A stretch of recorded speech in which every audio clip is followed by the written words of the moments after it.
magbigay din po ng kanilang panig. Yes, now I understand. Okay? So, si Senator Bato, tinatanong niya yun, dun sa audit highlights, dun makikita yung nature ng alleged fraud, yung evidence gathered, and the parties involved. Am I correct? So, matatapos na po yan. Mr. Chairman, if I may respectfully move that we subpoena itong binabanggit ng ating guest from COA, yung matatapos nila na fraud highlights, immediately i-furnish ng copy itong Blue Ribbon Committee, even, Mr. Chairman, even while awaiting the response of the respondents.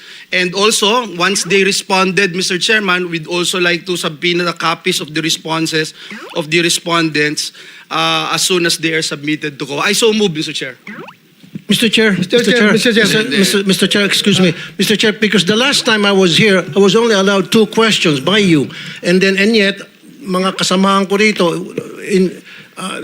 bilang respeto sa mga kasamahan ko, they were allowed na 1 to sawa. Dapat maging fair ka, Mr. Chair. Pag sinabi mong 2 questions, 2 minutes talaga, you have to stick with it. You're not being fair, Mr. Chair. I am fair kasi nandito ka sa... No, kasi nung last time, sabi mo sa akin 2 questions lamang. Sabi mo 1 question. Sabi ko, tinitipid mo ako, sabi mo 2 questions. And now, pinapayagan mo kahit na ilang questions. Be fair, Mr. Chair. Teka muna, bago tayo magkaroon ng... Ayan mga kababayan, matindi po ang balitaktakan ngayon na nagaganap po dito sa Senado. Ito nga po si Senator Marcolita at si Senator Raffy Tulfo ay nagkakasagutan na po mga kababayan. At mukhang inaakusahan dito ni Senator Marcolita na hindi fair itong ginaganap na pagdinig ng Senado nito nga po ni Senator Marcolita para dito sa mga member. Dahil kini-question niya po rito mga kababayan, ito nga pong sinasabing oras, no? At pag-question, na-mention nga niya na 2 beses lang daw pwedeng magtanong. Para bagang ipinamamukha niya rito kay Senator Marcolita na hindi nga po fair ang nagiging pagdidistribute ng oras para magkaroon sila dyan ng, ang tawag ng kanyang kapatid dyan, paipal. Siyempre mga kababayan, gusto talaga magkaroon ng mga highlights sila dyan, ano ho? Pero bago po tayo magtungo dyan mga kababayan sa kanilang mga balitaktakan sa Senado, ito po ang nakakagulat na revelasyon mga kababayan, ito pong COA. Nako, kaya naman po pala, completed na, napatunayan na ni Marcos Jr., nakita niya yung mga ghost projects na wala pong nagawa, ngunit ayon sa record, completed na. Abay, dito po nag-umpisa ang balitaktakan mga kababayan sa pagtatanong po ni Senator Bato dito sa COA. At napag-alaman nga na mukhang kukupad-kupad, mukhang BBM din ito. BBM din ang COA mga kababayan, ano meaning ng BBM? Hulaan nyo kung ano.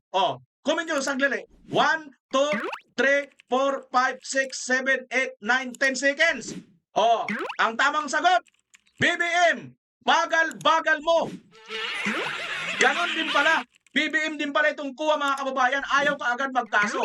At dahil dito, mukhang dito na po nag-umpisang pumasok, sumingit, ito pong si Senator Raffy Tulfo. Mga kababayan, kung bago ka lang po sa aking channel, inanyayahan po kita na pakisubscribe, pakipindot ang notification bell all, at pakisubscribe, pakishare na rin, at pakilike ang video ito kung inyong mamarapatin. Diretso na po tayo mga kababayan sa isang umaatigabong aksyon ngayon po na nagaganap dyan sa Senado. Paso, Senator Bato Marcolita. Senator Bato de la Rosa, pasok. Senator Bato. Thank you, Mr. Chair.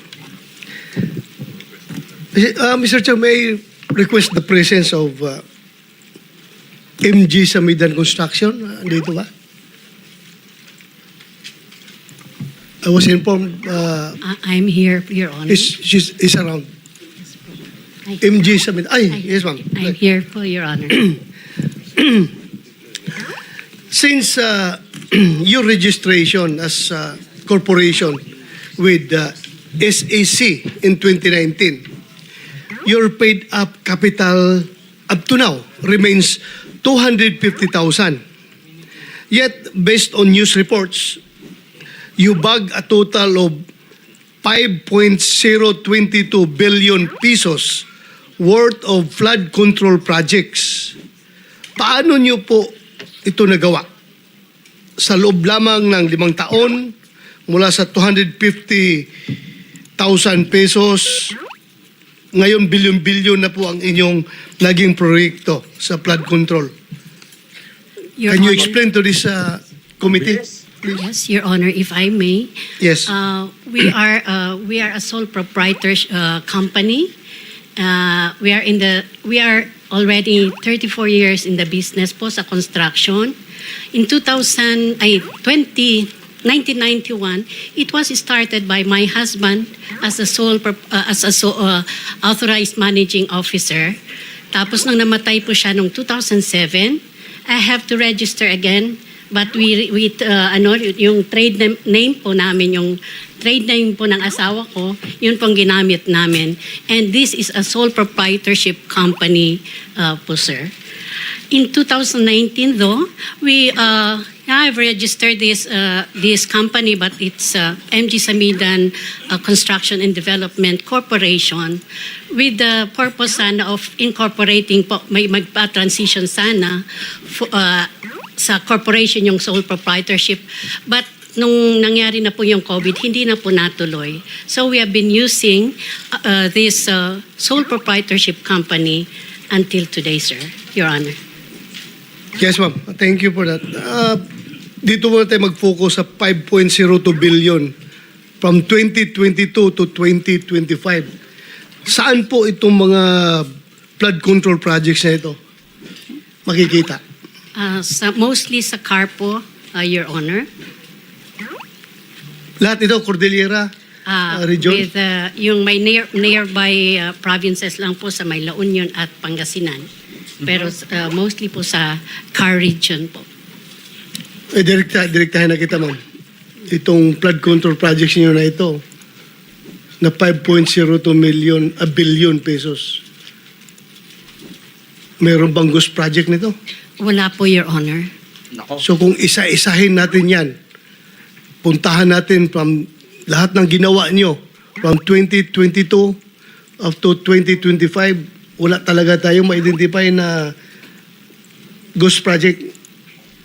Wala po, Your Honor. So thank you for that answer. I hope so na wala. Otherwise, kung may makita tayo later on, you are under oath. I suppose you know the consequences. Yes po, Your Mga kababayan, nabanggit niya po rito La Union at saka Pangasinan. Titingnan ko po mga kababayan kung ano po yung magagawa natin Kasi binanggit niya po itong kasama daw po ang Pangasinan. At ang Pangasinan kahit papaano pwede po natin ma-reach out, mapuntahan. At tingnan natin kung ano yung mga project na nagawa po nitong construction na ito, diyan sa Pangasinan. At kung talaga nga bang wala siyang ghost project diyan, at wala pong mga nangyaring anomalya dyan sa kanya mga project. Abangan po ninyo mga kababayan Ipa-found out po natin at isi-share ko rin po yan dito sa inyo. Tandaan po ninyo Pangasinan La Union, pero sa Pangasinan lang po tayo. Sisikapin po natin mga kababayan, tingnan, hanapin natin ang project nito sa Pangasinan. Your Honor. Thank you, ma'am. Thank you. At Thank you po.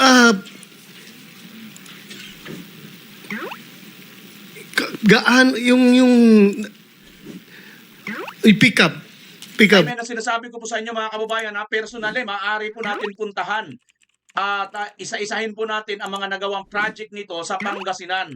Kung maayos ba lahat at wala bang anomaly na nangyari. Personal po natin tutunguhin mga kababayan. Nabanggit niya po kasi ang Pangasinan May kahit paano alam natin ang Pangasinan.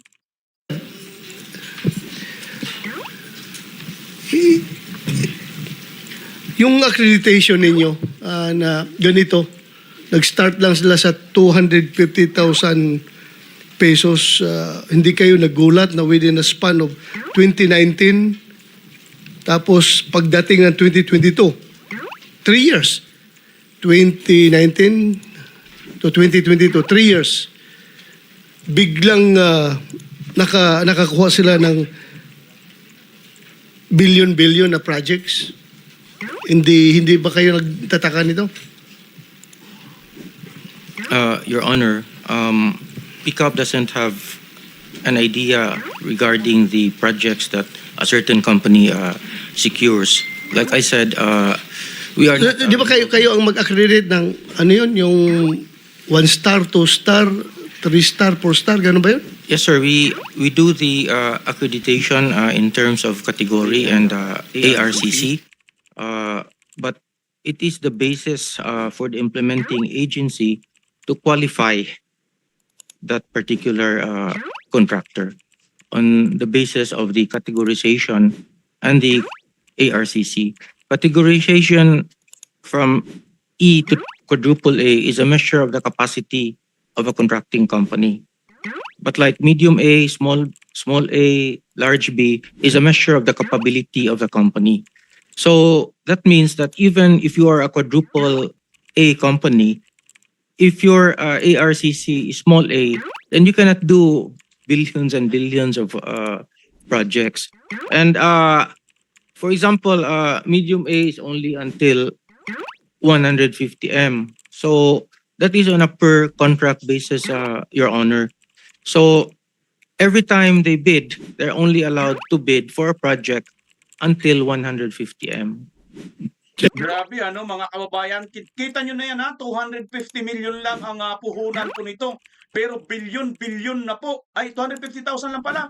Bilyon-bilyon na po ang nakupo nitong pondo ay project sa ating gobyerno. Dito pa lang mga kababayan, halos maliwanag na po eh. No, maliwanag na po talaga na mayroon po talagang kakaibang nangyayari dito.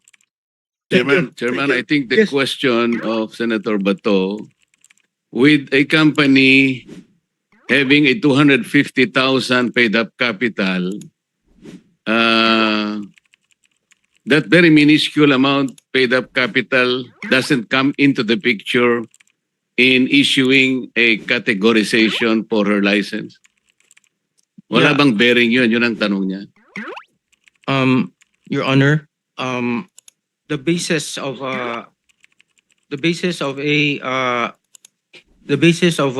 financial of a worth of a company is based on its net worth.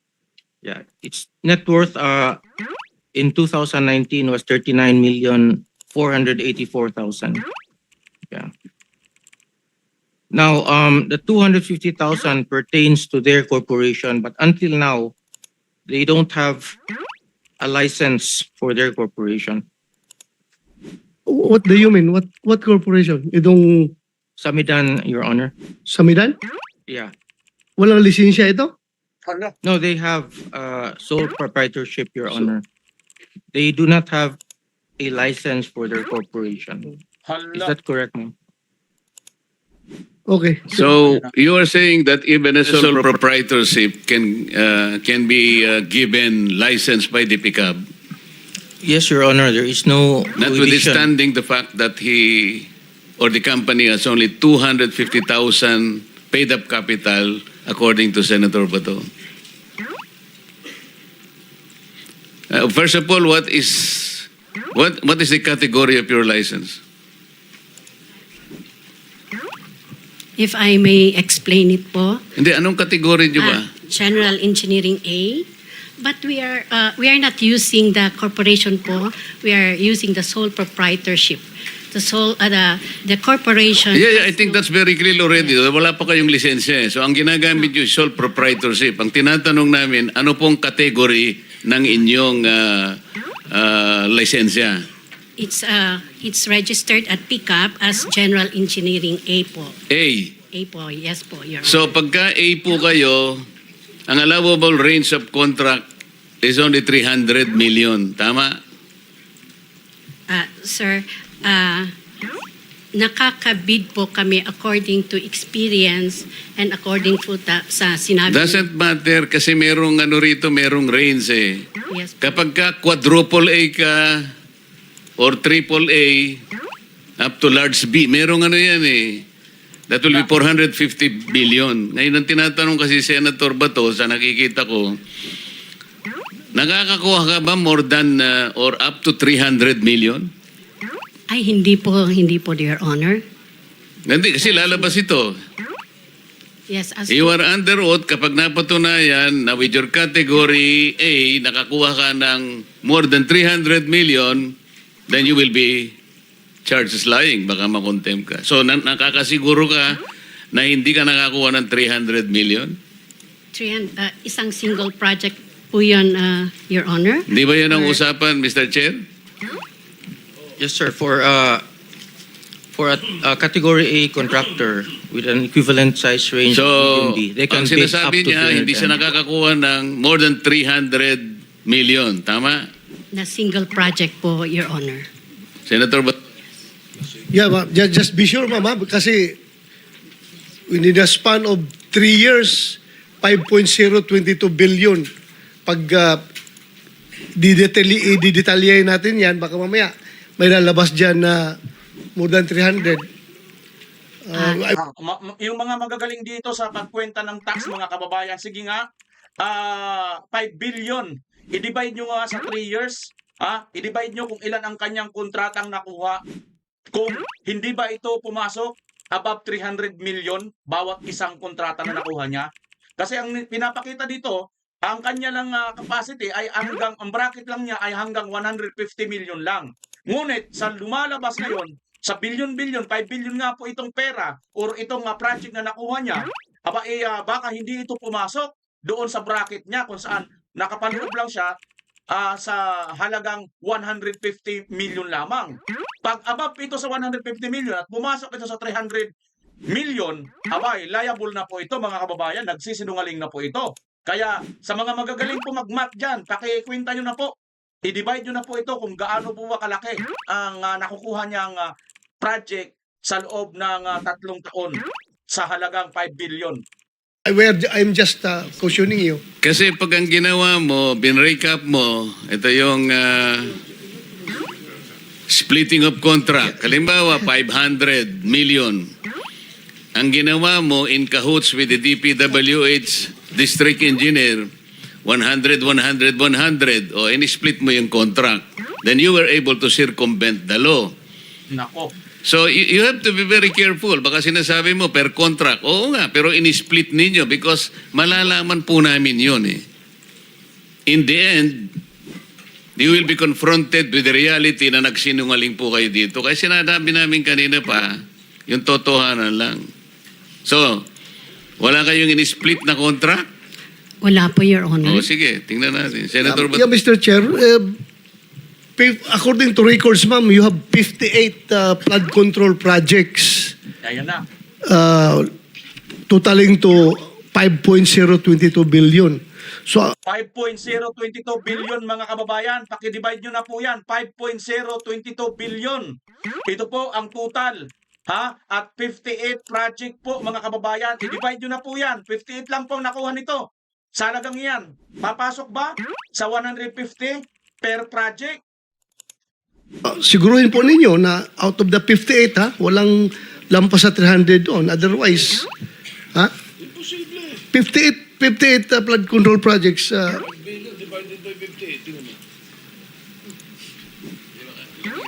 Dali lang. Mr. Chairman, imposible. 5 billion 5 billion divided by 58. Oh. let me help you, madam. Thank you, Your Honor. 2024, ilan po ang flood control projects ninyo? 2024, last year. I'm not aware po sa numbers, but since 20... Hindi po kita matutulungan kung hindi nyo alam. Yeah. Grabe mga kababayan, no? 2024 lang ito. I'm not aware the number. Ikaw may-ari ng kumpanya na yan. Imposible ito, mga kababayan. Imposible hindi mo malaman yan. Kahit pa magbalik-balik ta rin pa ang mundo, unless kung ulyanin ka na or nagsisinungaling ka talaga. Ikaw may-ari, 2024 lang. Nakalipas lang na taon yan, hindi mo alam kung ilan ang nakuha mong project. Naku naman, naglulukuhan na talaga mga kababayan eh. Ewan ko kung tama ang ano ko rito, reaksyon ko rito, tama ang opinion ko, tama pag-analysis ko. Tulungan niyo ako mga kababayan. Hindi mo, ikaw ba, kung sakasakaling ikaw ngayon, may mahalaga kang project na nakuha bilyon-bilyon, na last year lang nangyari, hindi mo matatandaan kung ilang proyekto yon, ilang project ang nakuha mo doon, ilang project ang nagawa mo. Mga kababayan, tuloy natin. 2024, ilan po yung projects ninyo? Lahat? Sa flood control projects po, from 2022 to 2024. Hindi nga 2024 lang para sandali lang tayo. I cannot recall. kinakabahan na mga kababayan, I cannot recall gumaganon pa siya dito. Para bang inaano niya na yung kanyang paghinga, mukhang nakakatakot po talaga mga kababayan pag hindi mo kayang nagsisinungaling ka, no? Mahirap talaga sumagot. Ulitin lang natin reaction niya mga kababayan, ha? Kasi gusto niyang italabas yung 2022 hanggang 2025. No, 2024 lang ang tinatanong sa'yo para mas lalo mo pang maintindihan at mas lalong maalala. Di ba? Imposible naman. Maaari mo, natatandaan mo yung 2024 hanggang 2022. Kaya mong sabihin, pero yung 2024 hindi. Ano naman? 24 lang para sandali lang tayo. I cannot recall for I cannot O recall ngayon, for now. 2025, ilan ang pinoprosecute ninyong flood control projects? Sa ngayon pong 2025, wala pong na-award Wala kayong project ngayon. sa flood control po, Your Honor. 2024, hindi mo ma-recall. Yes, what I prepared is only from 2022 to 2025 that we have 58 flood control projects po, Your Honor. Were you able to execute several projects at the same time? Halimbawa, sa isang taon, may 10 ang inyong ginagawa. Pwede ba yon? Yes po, Your Honor. Okay. Sabihin na lang natin 10 ang projects nyo in 2024. Ilan pong technical people ang hawak ninyo to dedicate them sa 10 projects which you are executing all at the same time? We have several people po. I'm not talking about several people. I'm talking about technical people and technical equipment. Each project must have dedicated personnel. We Project A, for example, meron kang 5 na engineers dyan. Iba-iba ang katungkulan yan. Hindi mo pwedeng gamitin yon sa ibang project. Yes po, Your O, 10 yun. Sabi kanina, inamin mo, there are 10 simultaneous projects being undertaken by your company. Ang ibig mo ang sabihin, kung 5 tao yon, meron kang 50 engineers? May organizational chart po na nakalagay doon. Madam, I'm not talking of the organizational structure. We're talking about your ability to execute 10 projects at the same time. Lalong-lalo na yung iba nasa Mindanao, yung iba nasa Cebu, yung iba nasa Baguio, isa sa Batangas. You cannot do that. Otherwise, magsisinungaling ka dito. Kasi malalaman po natin ito. Kaya ganito yung pagtatanong namin para makita natin. Kasi kapag sinabi mong you can execute 10 projects in 1 year, kailangan mong magkaroon at the very least 50 engineers. Kasi ang gagawin ninyo, yung nakadedicate sa Project A, yun din ang Project B, Project C. Hindi po pwede yun. Sa kontrata po at sa batas, hindi pwede yun. So kung meron kang 100 engineers sa pool mo, babayaran mo lang ba ng 100,000 na isang... You will have an overhead of about 10 million per month. Hindi kakayanin ng isang kumpanya yun. So lilitaw po at lilitaw. Yun po yung tinatanong ni Senator Bato. Sir, continue. Mr. Chair, 58 within 3 years. So hindi lang 10 yan kung divided by 3 yung 58. Example, ha? Thank you. 10 example lang, sasabit ka na eh. Yeah, thank you, Mr. Chair. With the indulgence of the gentleman from Davao, Mr. Chair, may we invite the Government Procurement Policy Board or GPBB? Kasi po, Mr. Chair, dito po sa listahan na hawak ko rito, isa si MG Samidan Construction na sinasabi sa GPBB ay may poor, unsatisfactory CPS rating. Yan po ang sabi at ilan pa mga kumpanya rito. So can we invite them? Kasi ang tanong po, na blacklist na pala ito kasi ang sinasabi po dito, ang guidelines po ng GPBB, pag ikaw may unsatisfactory na performance or poor CPS rating, dapat ikaw ay not allowed anymore to join and receive flood control projects. So may we invite this board para magpaliwanag kasi kasama po si Samidan dun, sir, na sinasabi na had poor, unsatisfactory CPS rating at iba pang kumpanya, Equiparco, kasama din po. Tiki, Alertiki, Hightone, Road Edge, Sunwest, Legacy, EGB Construction. Ito po kailangan ho siguro may magpaliwanag dito bakit pinapayagan na makatanggap ng flood control projects when in fact they were already deemed yung kanilang proyekto unsatisfactory, Mr. Chair. At bakit nakakuha pa rin ito ng proyekto mula sa DPWH, Mr. Chair. So may we invite the GPBB to join us on the next hearing, Mr. Chair. Yes, Mr. Senator. And before we continue, let me acknowledge Senator Mark Villar's presence.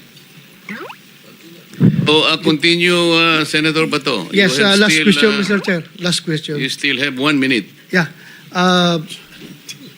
Andito bang COA? Sinong COA representative? Morning po, Your Honor. Yes, ma'am. This is on ghost projects already paid. BIR Commissioner Romeo Lumagi Jr. said contractors found guilty of under-declaration or evading taxes will not be issued updated tax clearances, effectively disqualifying them from future government projects and suspending settlement of their current contracts. He addressed reports on ghost flood control projects, which the government had fully paid for and declared as completed, but which, upon subsequent verification and validation, were discovered to have never been actually constructed or physically undertaken. Malinaw na sa BIR report na ito na may mga proyektong fully paid pero hindi naman ginawa. Paano nakakalusot ito sa inyong post-audit at bakit hindi kaagad nakikita bago ma-release ang final payment? Can you respond to that, Mr. Chair? Your Honor, the audit team or the audit teams under the DPWH has already issued notices of disallowances based on the absence or non-submission of the disbursement vouchers and doon din po sa mga may technical deficiencies noted by the audit teams po. Yun nga. Itong mga project na ito nga, na verified, validated, na ghost projects talaga, hindi ginawa. So ano nga ang papel ng kuha dito? Hindi ninyo ito nakita. Sabi mo, granting na post-audit ginawa ninyo. Yes po. Pero ito fully paid na eh. Yes So po, Your we Honor. presume na Yes po. nagkandak na kayo ng post-audit dito. Meron na po, Your Honor, hindi po siya na post-audit, kaya po nag-issue na po si auditor ng notices of disallowances para doon po sa mga projects na yun, Your Honor. At doon sa mga hindi po sinubmit na disbursement vouchers po. Are you happy with her answer, Senator Bato? I'm not satisfied, Mr. If Chair. I may I'm not satisfied. provide po, Your Honor, for... Ang tinatanong niya po, Madam, yes po. paano nyo inaudit yung ghost project? Yes, Your Honor. Doon po sa case po kasi ng Bulacan, Your Honor, marami pong hindi na-submit na disbursement vouchers.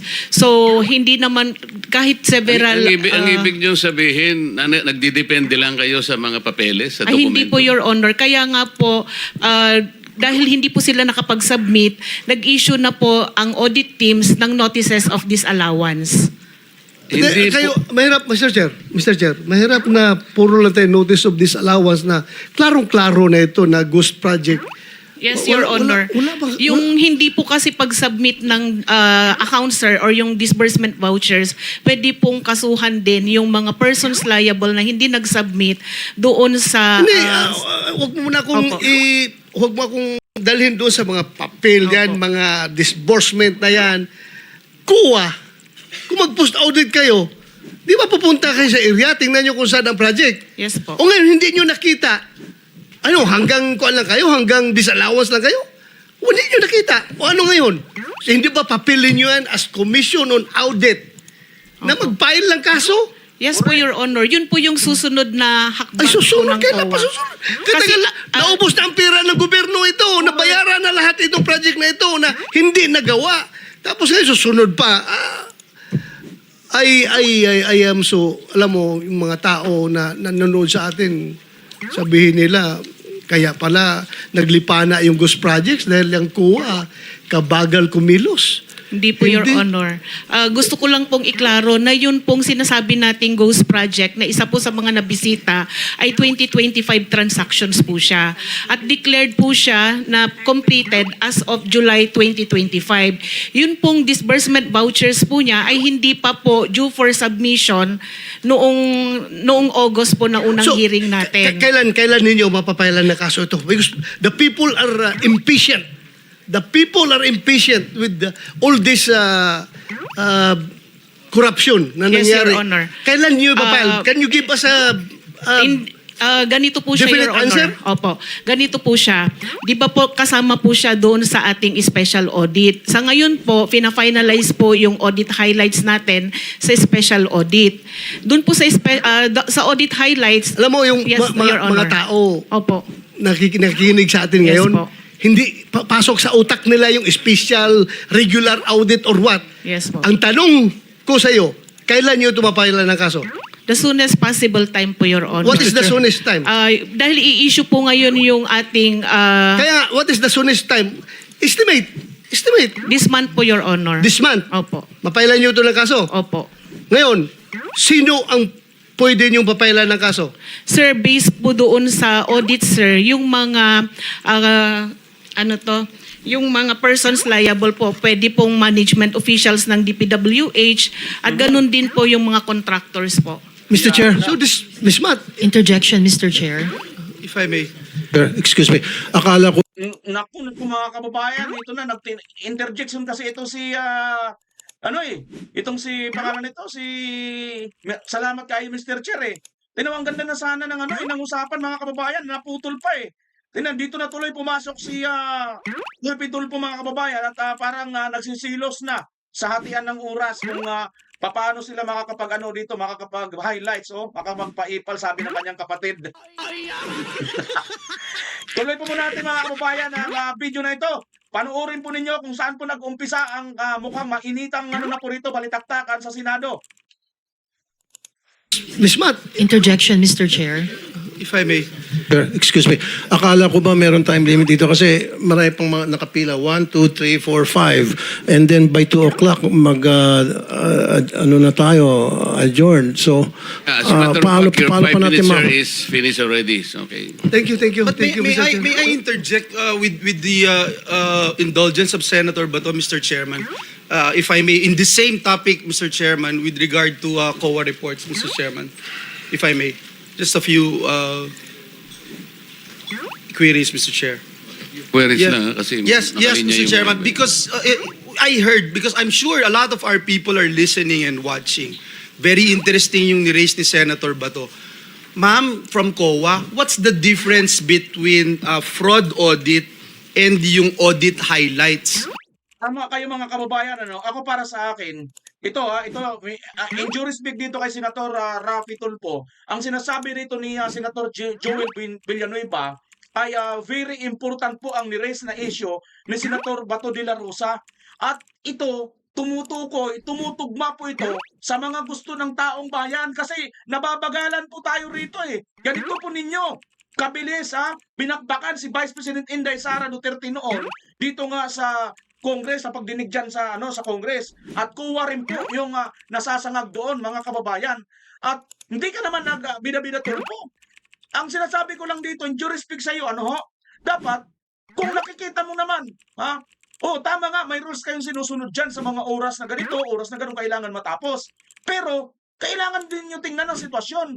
Andoon na tayo Bakit mo kailangan i-interrupt? Diba? Dahil lang sa kailangan mong sundin yung mga ninyo dyan, ay, naku mga kababayan, pasintabi sa pero bullshit talaga yung ganyang Bullshit yung ganyang style Dahil andoon yun yung dapat kahit pa lumagpas sa oras. Ako, bilang isang taong bayan, willing ako kahit magdamag pa ito, kahit hanggang kinabukasan pa ito mga kababayan, tututukan ko ito. Kasi para malaman talaga natin kung sino ang dapat managot dito. Kahit kung hindi pa yung ni-raise ni Senator Bato de la Rosa na sinasabi niya patungkol doon sa, sandali, kailan niyo kakasuhan? Nakita nyo na Nakita na mismo ng Pangulo, mayroong complete project na nagawa doon ayon sa report, ngunit walang project. Wala pa rin kayong gawing action.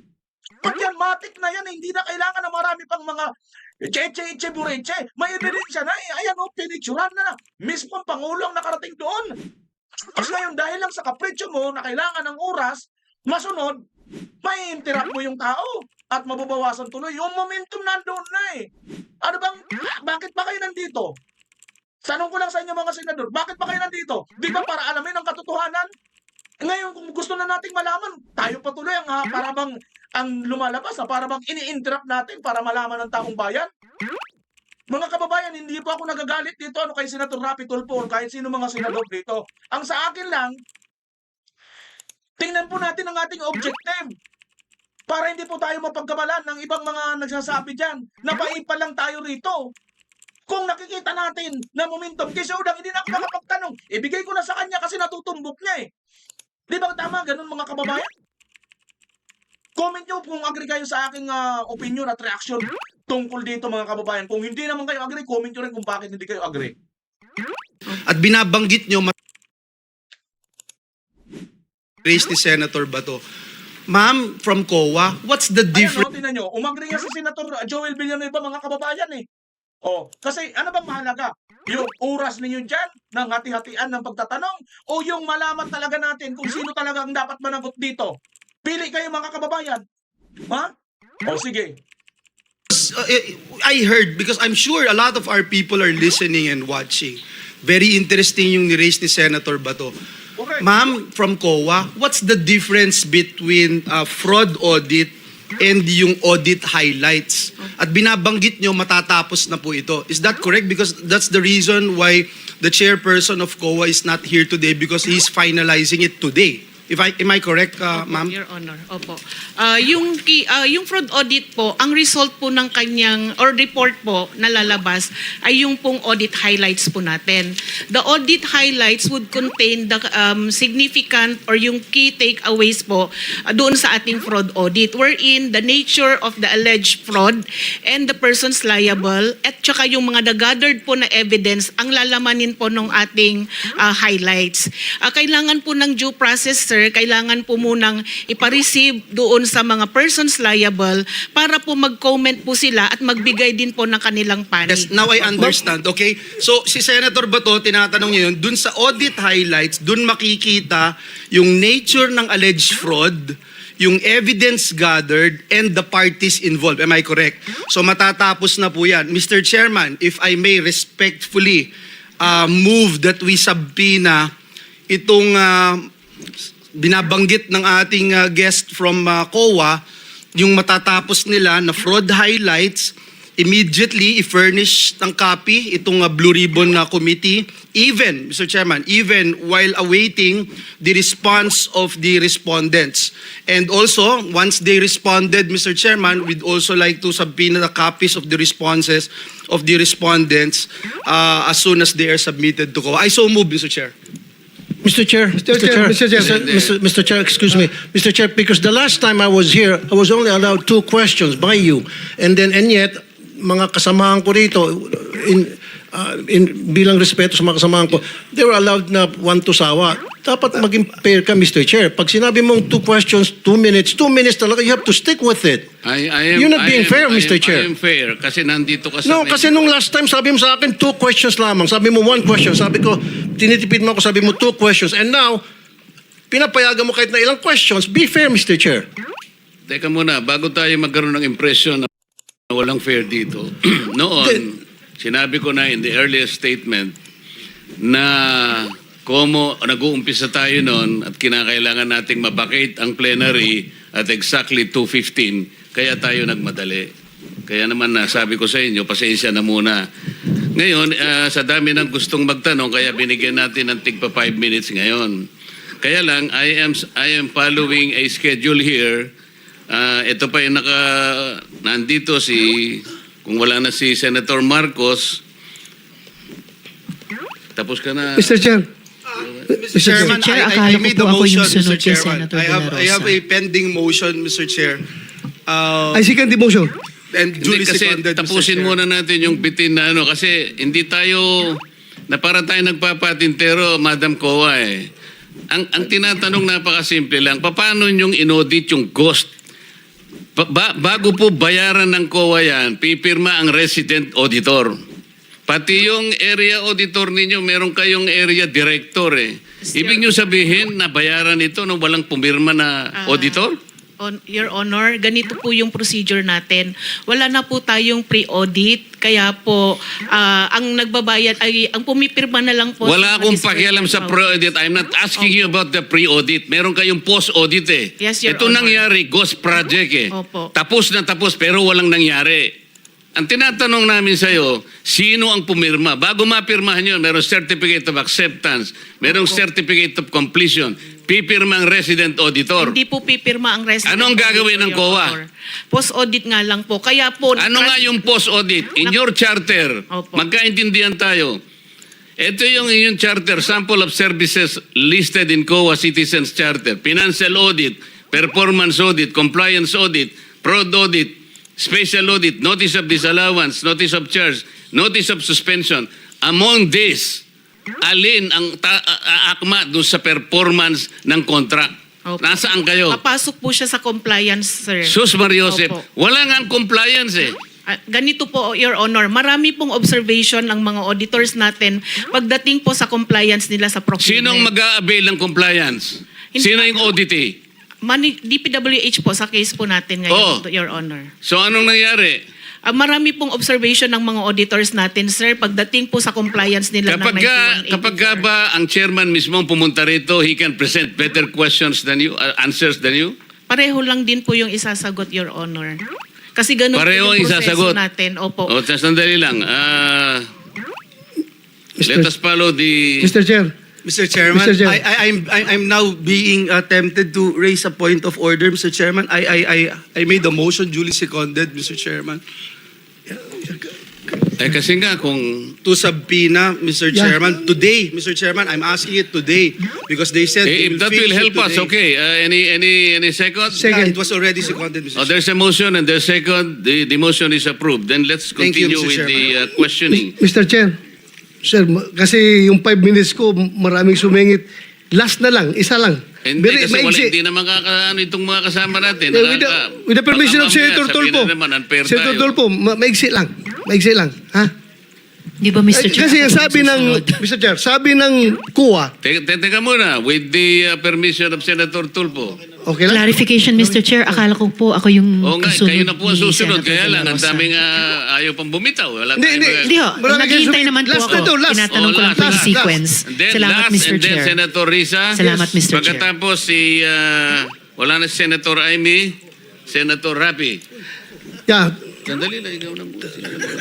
Thank you, Mr. Chair. Mr. Chairman, considering that this representation is part of the leadership, Okay. Priority, we find out, Mr. priority. Chairman, Okay. the list of... Last question, then Senator Risa. Wala na si Senator Marcos, Senator Joel, Senator Rapi, Senator Robin, magkano ka? Senator Robin. And then Senator Mark. Okay, in that order. Thank you, Mr. Chair. Proceed, sir, proceed. Ma'am COA, sabi mo kanina, kaya hindi pa kayo nakapag-file ng kaso dahil itong mga ghost projects na ito ay 2025 nangyayari. Am I correct? At you need time para... Sir, for Mahusay si Senator Marcolita, mga kababayan, ano? Naapula niya kaagad ito at maganda ang kanyang pagtitimon bilang chairman dito. Magamat kanina mukhang nagkakaroon na ng kaguluhan, agawan nga ng highlights, agawan ng paipal, sabi ng kanyang kapatid.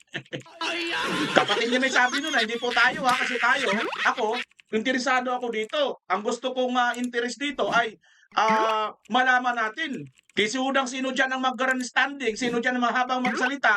Importante sa akin kung ang kanyang pagtatanong, ang kanyang mga sinasabi ay tumutugma sa mga gustong malaman ng taong bayan. Ngayon, kung ikaw, katulad ko, kabayan, ay may comment mo rin dyan sa baba para marami na tayo. Ha? Kasi unang sino kahit ikaw ba tulpo kung tama rin ang sasabihin mo, tama rin ang pagtatanong mo, ha? Mayroon ka rin matutumbok na dapat namin malaman. Okay. Di ba? Okay, kahit hanggang mag-umaga ka pa, sige, sa'yo ang floor na yan, bahala ka sa buhay mo. Okay ba sa inyo mga kababayan? Payag ba tayo? Huwag gaganon? Ha? Kung payag kayo, sige, comment nyo rin dyan. Kapag pelkas, Clarification. Isa po doon sa mga ghost projects na na-mention, sir, ay 2025. Pero sa iba po, hindi ko po masigurado kung anong taon. okay, ganito. According to COA Annual Audit Report 2023, 2023 ito, it was observed that various infrastructure projects with aggregate cost of 5.716 billion were declared as 100% complete on the report on publicized government programs, projects, and activities and project status monitoring reports of DPWH implementing offices despite the deficiencies or defects noted upon actual inspection and validation thereof. Ibig sabihin po, sa regular annual audit ng COA, nakikita na ang mga mali-maling report ng District Engineering Office ng DPWH. So itong mga 2023 na mga problema, wala pa kayo napailan ng kaso nito? Your Honor, yung iba po dyan kasi, kinorek na nung contractor yung mga noted deficiencies. Yung iba naman po, nagbayad na po yung mga persons liable. At doon sa mga nakorek, kahit nakorek po, meron din pong mga pinataw or nakolektang liquidated damages po. So, meaning wala talaga nakasuhan kasi naayos nila. Naayos nila ito lahat. Kasi 5.716 billion pesos na projects. Sabi maraming deficiencies. Tapos Po yung wala total- nakasuhan. Yan po yung total contract cost, Your Honor, yung 5.7. Yes. Opo. So wala nakasuhan ito. Itatanong ko po kasi, Your Honor, consolidation po yan sa lahat ng regional and district engineering offices. Yes, I hope, Opo. ma'am. That's your Opo. mandate. That's your mandate. Kukunin po namin sa mga regional auditors Yeah, po gawin natin po ninyo. kung meron po silang mga pinailan po para po dyan. Salamat, Opo. ma'am. Thank you po, very Your much. Mr. Chair, I'm done. Thank you, Maraming salamat. Senator Risa. Your turn. Ayan na po mga kababayan, huwag na po natin na muna ituloy dyan kay Risa. Mr. Salamat kayo, Mr. Chair. Oo. Importante, nakuha na po natin ang atin pong gustong malaman po dito mga kababayan. Ito pang ang kuha ay mukhang wala pa rin pong nakakasuhan. Grabe marami na po ang mga ebidensya na mamalabundok sa katotohanan. Andyan po ang nangyayari ngayon. At mayroon pa tayong mga senador nagpaipal-ipal. Wala na nga nakasuhan, mayroon pang gustong magtitira pang paipal-ipal. Pasintado po dyan sa mga Solponatics, mga kababayan pero sa totoo lang, ako'y na-disappoint lang ako doon dahil nandun na momentum na yun magigisa na sana ha? Kasi tingnan mo, inaamin naman ng COA, biruin mo, 5.72 billion, tapos may mga ebidensya na may mga ghost project, yung iba mga depektibo, tapos walang nakasuhan, ay talagang pagka ininterrupt mo yung ganito, ay hindi natin na alam kung saan tayo tatakbo mga kababayan. Ito na nga ang Senado kaya pala mga kababayan, na mukhang marami po ngayon ang gumagalaw para patigilin or para i-disappoint or para tawag nito yung parang baliwalain itong ginagawang pagdinig ni Senator Marcolita. Pero kapit lang mga kababayan at ano po natin to si Senator Marcolita na sana tatagan niya, mas lalo pa niyang galingan mga kababayan dahil matindi po ang issue na ito. At hindi po tayo bibitaw dito sa BMR channel. Lahat kayo ng mga supporters, kung hindi po kayo bibitaw, comment nyo rin po dyan sa baba kung nakarating kayo dito sa dulo ng bidyong ito at kung taga saan kayo. Sa ating mga kababayan sa Pangasinan, masanto siya agad si kayo namin ditad Pangasinan. At sa ating mga kababayan sa Bisaya, maayong buntag or hapon sa inyong tanan mga higala. Naimbag ang malong kada kayo amin mga kakabsat dyan sa mga Ilocanja region. At sa Pangasinan, particular mga kababayan, assignment natin yan. Pagka nakarating po ako ng Pangasinan, hahanapin po natin yung project po na nakuha nito dyan po sa Pangasinan, itong kumpanya na ito. Anong pangalan ng kumpanya mga kababayan? I-comment nyo na lang dyan sa comment section. At ipapakita ko po yan sa inyo balang araw pag na mayroon po tayo malaman kung makarating po tayo ng Pangasinan. Muli, ito si BMR Channel. Nag-una sa lahat, nagpapasalamat sa Diyos at sa inyo sa walang sawa ninyong pagsubaybay, panonood at pagsuporta sa atin. Mula dito sa atin, Studio Pilipinas, as always, God first po. Bye-bye!